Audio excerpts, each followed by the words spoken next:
Uzi iki ku irangamuntu y'ikoranabuhanga? Ni ayahe makuru azaba yigize? Ni bande bemerewe kuyitunga? Niba iki bisabwa kugira ngo irangamuntu uzayitunge? Ni ayahe makuru y'ingenzi izaba ifite? Ese ko izaba iri mu ikoranabuhanga n'ibizorohereza abajura b'ikoranabuhanga abo twita abahaka mu gutwara amakuru ayigize? Ni igihe rizatangira? Bahaye ikaze, iyi ni isi y'ubumenyi. Tugiye kubabwira zimwe mu ngaruka nziza n'imbi zizaterwa n'irangamuntu y'ikoranabuhanga. Ikigo cy'igihugu NIDA binyuze mu muyobozi wayo Mukeshimana Josephine cyatangaje ko cyatangiye gukusanya amakuru yose akenewe kugira ngo hatangwe irangamuntu y'ikoranabuhanga. Ayo makuru agizwe n'ibishushanyo by'igikumwe bigize intoki z'ikiganza byo zose uko ari 10, n'ibishushanyo by'ijisho ndetse n'amakuru yose ahuzwa n'ay'abana n'ababyeyi kuva ku myaka 5 kuzamura. Ikaba igizwe n'amakuru y'ibiranga umuntu byose. Nyirayo akaba yemerewe kubitangaza igihe ashakiye bitewe na serivisi ari kwaka, kandi ikaba ari irangamuntu bidakenewe ko izaza igendanwa kandi ikaba itazongera kubura.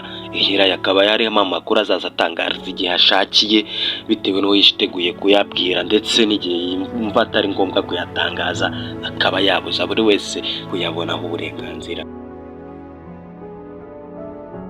Iyi ni indangamuntu izaba iri mu moko 3: ikarita ya parasitiki imeze nk'iyari isanzwe, ndetse n'umubare usimbura indangamuntu wiswe SID ukubiyemo amakuru asanzwe y'ubuzima bw'umuntu bw'igihe kirekire, ndetse na nimero izaza ihuzwa na telefone ndetse na mudasobwa mu gihe ugiye kwaka serivisi.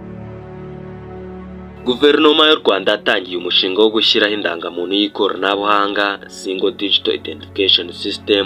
Itegeko rishyigikira ryemejejwe mu mwaka wa 2023. Gahunda yose ikaba izarangira bitarenze umwaka wa 2027. Ku itariki ya 7 z'ukwezi kwa 8 umwaka wa 2027 hatangiye uburyo bwo gukusanya no gukosora amakuru azakoreshwa muri iyo rangamuntu. Mu kwezi kwa 9 nibwo hateganyije gutangira gufata amakuru yose akenewe. Muri Kanama umwaka wa 2026 nibwo indangamuntu nshya zizatangira gufatwa ku banyarwanda bose. Uburyo bwo kwiyandikisha buzaba bumeze butya: kugenzura amakuru, kujya ku rubuga rw'Irembo cyangwa ku biro by'akagari kugira ngo urebe niba amakuru yose ariyo: izina, itariki y'amavuko, amazina y'ababyeyi n'ibindi.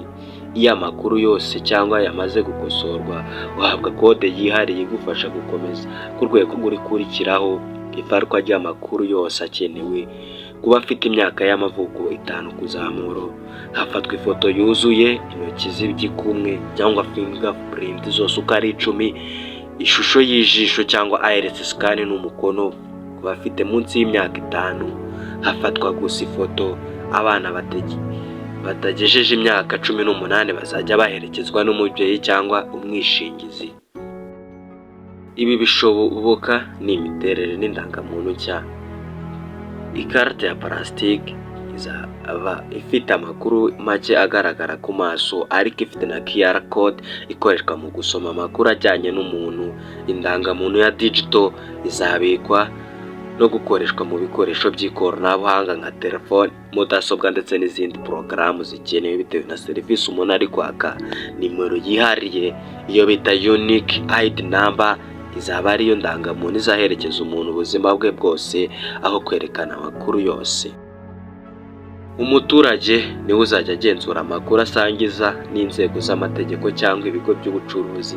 Ushobora kwemeza ko wujuje ibisabwa nko kuba ufite imyaka y'ubukure, utagaragaje ikarita y'amavuko nyirizina.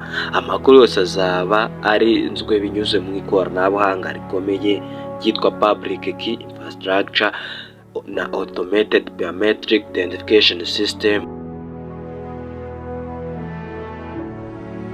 Iyi rangamuntu ikaba izahabwa abanyarwanda bose kuva umwana akivuka, abana b'imfubyi cyangwa batagira imiryango, abimukira, impunzi n'abasaba ubuhungiro, abanyamahanga baba mu Rwanda igihe kirekire.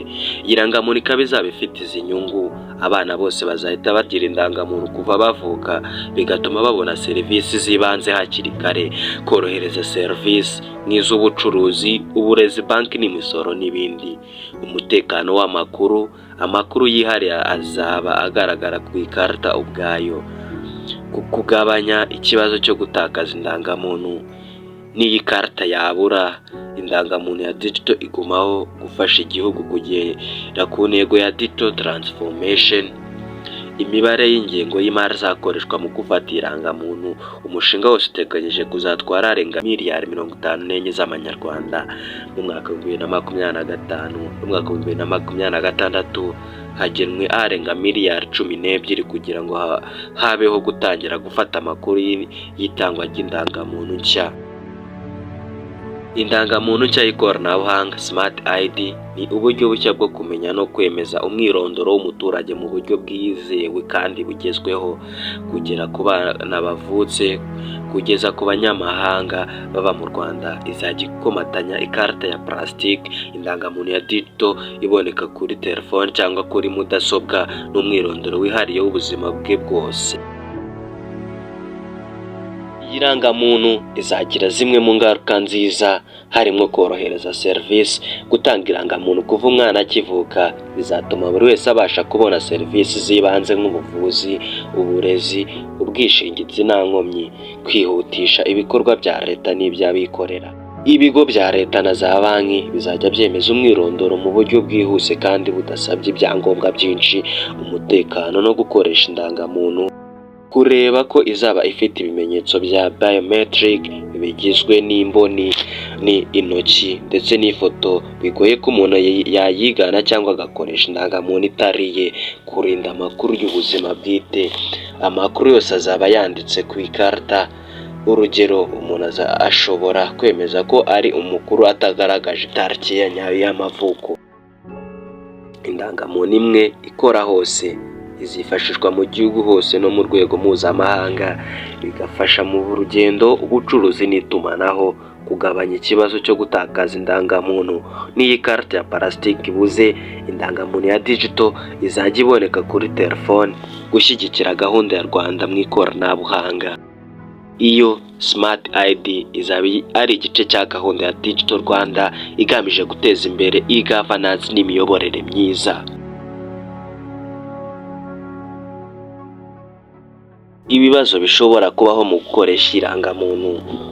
Ikibazo cy'ubwirinzi bw'amakuru. Nubwo hari uburyo bugezweho bwo kurinda amakuru, hari impungenge ko ashobora kubaho ubujura bw'amakuru, ubwo bita cyber attacks mu rurimi rw'icyongereza, igihe ikoranabuhanga rititaweho. Ikiguzi ku gihugu, kuko hazakoreshwa miliyari zirenga 54, bishobora kuba umutwaro ku ngengo y'imari y'igihugu, ikomwa mu nkokora ku baturage badafite ikoranabuhanga. Hari abaturage badafite telefone zigezweho cyangwa ubumenyi bw'ikoranabuhanga, bashobora kugorwa no gukoresha indangamuntu ya digital. Kugorwa n'abadafite ibyangombwa by'ibanze, abatarigeze biyandikisha mu irangamimerere mbere, bashobora guhura n'imbogamizi mu kubona digital ID. Ikibazo cya serivisi, igihe habayeho ikibazo cya tekinike, iyo sisiteme ya interinete cyangwa y'ikoranabuhanga ikoze nabi, abantu bashobora kutabasha kubona serivisi z'ingenzi. Impungenge z'abaturage ku imyirondoro yimbitse, kureba ko ifoto cyangwa amakuru menshi, amafoto, ibishushanyo by'ijisho ndetse n'intoki n'umukono, hari ababona bishobora kuba birengera ubuzima bwite bw'umuntu. Iyi rangamuntu izagira ingaruka nziza mu mujyi no mu cyaro. Reka duhere mu cyaro, dufatire ku musaza w'imyaka 70 witwa Rwagasore. Uyu Rwagasore azoroherezwa ubuvuzi, nta kujya abazwa ibyangombwa byinshi ku bitaro. Digital ID izahita yerekana amakuru ye yose, bigafasha kubona ubuvuzi byihuse. Ubwishingizi, igihe yaka mituelle de santé cyangwa andi masezerano, nta kuzana impapuro nyinshi, indangamuntu izaba ihagije.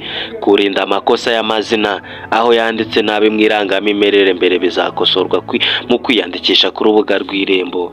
Uyu Rwagasore nanone azahura n'ibibazo byo gukorwa n'ikoranabuhanga kubera ko atazi gukoresha telefone cyangwa interinete. Azaza asaba abajyanama b'ubuzima cyangwa umukozi w'akagari kumufasha igihe serivisi zihagarara. Niba akagari cyangwa ikigo cy'ubuzima bifite interinete cyangwa sisiteme iri gukora nabi, bishobora kumubangamira kubona serivisi ku gihe.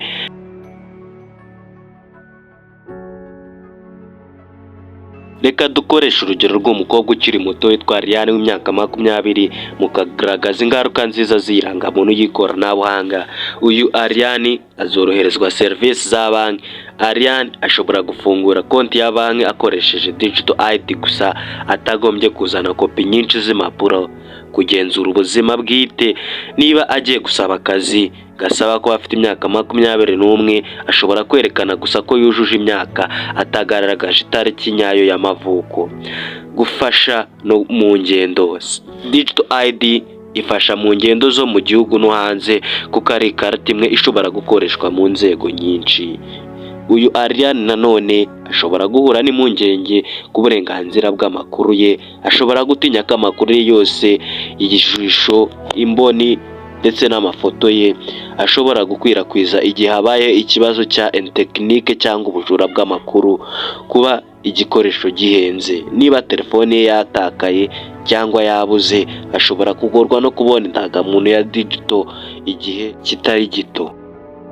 Mu ncamake, mu cyaro, Smart ID izafasha abaturage kubona serivisi z'ubuzima, imisoro, ubwishingizi n'uburyo bworoshye, ariko ikibazo cy'ikoranabuhanga gike gishobora kuzababera imbogamizi. Naho mu mujyi, Smart ID izafasha cyane mu bucuruzi, muri banki no mu ngendo, ariko impungenge zikomeye ni ku burenganzira bw'amakuru no ku ikoranabuhanga ryabo rizaba rihenze. Ndabashimiye. Iyi ni Isi y'Ubumenyi, nitwa Jonathan, kanda subscribe tujye tubana buri munsi mu biganiro nk'ibi.